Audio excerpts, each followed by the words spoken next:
In this short video, I want to show off a new tool that I bought for making paste papers, and then I want to demonstrate how I wax and burnish paper.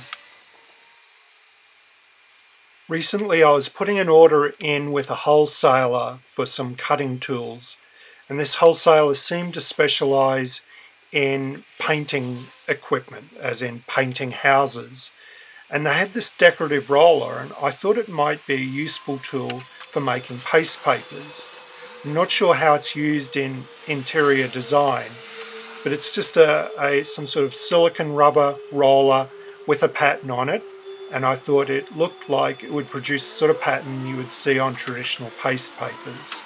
So I thought I'd give it a go, and it worked pretty well. So the background was a pulled paper. You saw me pulling the paper, and then I went over it with the roller. It was a bit windy that day, so I didn't get everything down completely flat, but it worked out okay. I use a very basic technique for waxing paper.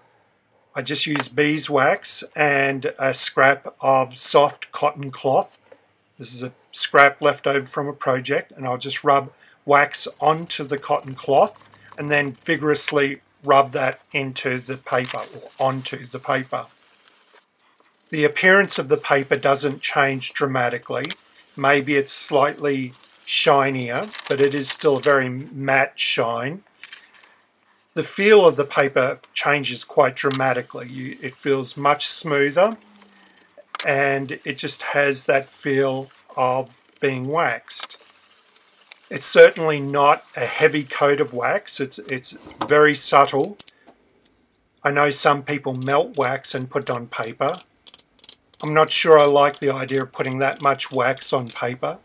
Occasionally your block of wax will become glazed and the cloth won't pick much up from the surface. So if you just scratch the surface up with a knife, it will help the cloth pick up the wax. I'll do a quick experiment to see how well the wax and burnishing protects the paper from moisture. So I'll look at unwaxed paper, waxed paper, and waxed and burnished paper. To burnish the paper, I'm just going to use my agate burnisher. This process is described in Zaehnsdorf's The Art of Bookbinding. It says, when the paper has been marbled and is dry, a rag with a little beeswax or soap should be rubbed over it so that the burnisher may not stick and may give a finer gloss. This applies also to the edges in burnishing.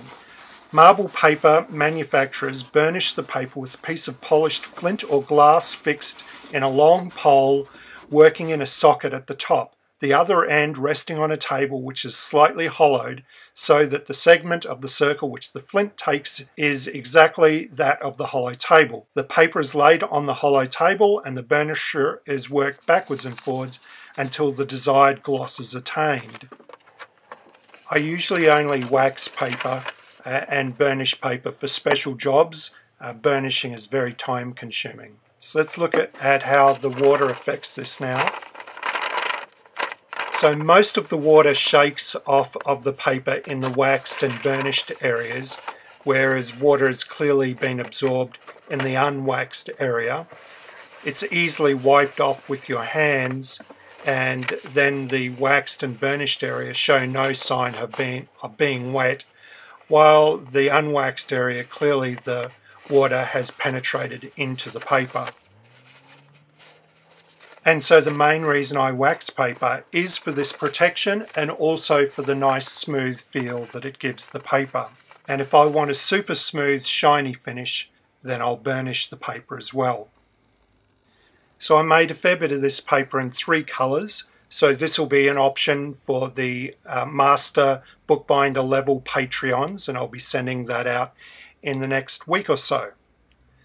So I hope you've enjoyed this video, and until next time, cheerio.